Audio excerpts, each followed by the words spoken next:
आणि डोकं दुखत होतं, हातपायाची गळावट होत होती, आणि पोट बी साफ होत नसतं. आणि दुसरी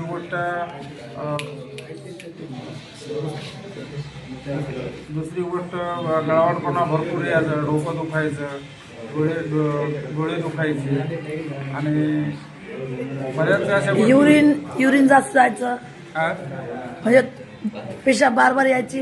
हा, आता मी थोडी थोडी हे पेशाब यायली जरासं. म्हणजे कमी झालीच नाही. हा, कमी झाली ना. आता थोडं आवडं जरा लगे आल्यावर थांबत नाही. अजून लगे आल्यावर थांबत नाही थोडी. एवढा त्रास होत होता. आता तुम्हाला हे औषध घेतले तेव्हापासून किती बरं वाटायलंय? एकदम ओके झालं ना, चांगलं वाटायला, फ्रेश मामला आहे एकदम. काय अडचण नाही, पोट वगैरे सगळे व्यवस्थित साफ झाला. सगळं व्यवस्थित झालं. चक्कर येणं, हातपाय गळणं, काहीच नाही. भूक लागणं, भूक लागायली व्यवस्थिशीर, झोप कमी झाली, लागायली. झोप चांगली यायली. हो, अजून सगळ्या गोष्टी. आता शुगर बी नॉर्मल झाली ना. शुगर नॉर्मल झाली लगेच. हा, रिपोर्ट चेक केली का? हो. किती आली? जेवणाच्या अगोदर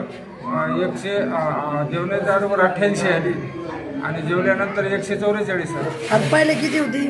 पहिले 220 जेवल्यावर राहायची आणि जेवणाच्या अगोदर 150, 140, 160 जेवणाच्या अगोदर एवढी शुगर नॉर्मल आली नॉर्मल आली. किती दिवसात? 15 दिवसामध्ये. फक्त 15 दिवसात. 15 दिवसामध्ये. तर तुमच्यासारखे जे लोक परेशान आहे त्यांना काय म्हणणार तुम्ही? त्यांना सांगणार ना आम्ही, बाबा इथं औषध घ्या, या चांगले. डॉक्टर साहेबांचं नाव सांगणार? हो, सांगितलं. काय त्यांचं नाव? त्यांचं नाव तिकडे माझ्या लक्षात राहिलं नाही. नाव कबीर आहे ना, डॉक्टर शेख सरवर साहेब. हा, यांच्याकडे यावा और भारी ट्रीटमेंट घ्यावा. हो, हे मी घेतलेलं आहे, मला खूप फरक पडला. हो.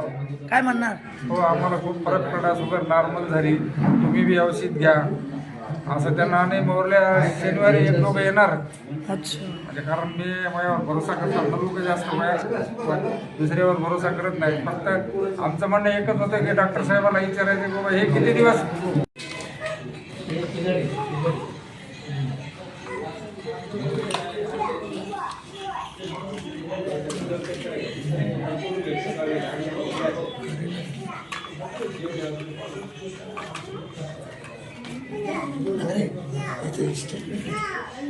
त्यांची शुगर